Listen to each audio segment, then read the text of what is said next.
OTP ছাড়া আধার card কিভাবে download করবেন এটা জানতে হলে ভিডিওটা পুরোটাই দেখতে হবে আর প্রসেসটা সেভ করে রাখবেন। আর আপনি যদি আমার চ্যানেলে নতুন হয়ে থাকেন চ্যানেলটিকে সাবস্ক্রাইব করে পাশে থাকা বেল বাটনটিকে অল করে দেবেন। আর যদি ফেসবুক পেজ থেকে দেখেন পেজটিকে ফলো করে নেবেন। তো চলুন ভিডিওটা শুরু করা যাক। এটা করার জন্য আপনার প্লে স্টোর ওপেন করবেন। প্লে স্টোরে আসার পর এখানে সার্চ করবেন আধার।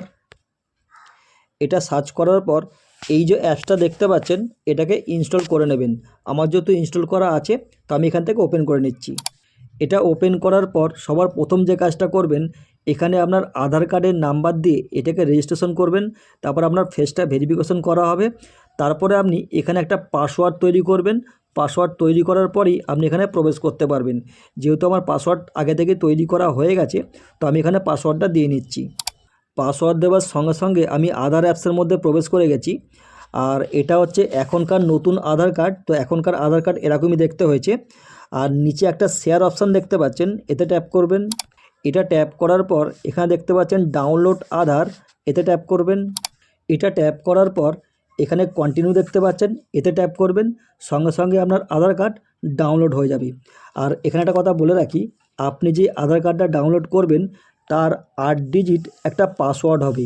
তো আপনার আধার কার্ডের পাসওয়ার্ড কী সেটা আপনি জানবেন কি করে?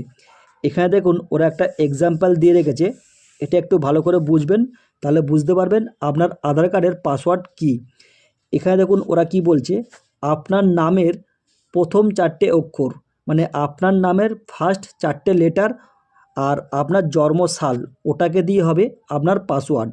ফর এক্সাম্পল দেখুন, এনার নাম হচ্ছে হরিশ দেব, ওনার জন্মসাল হচ্ছে এটা, আর এইটা হচ্ছে ওনার পাসওয়ার্ড। কি বলেছে, HARI 1993, ওটা হয়ে গেল ওনার পাসওয়ার্ড।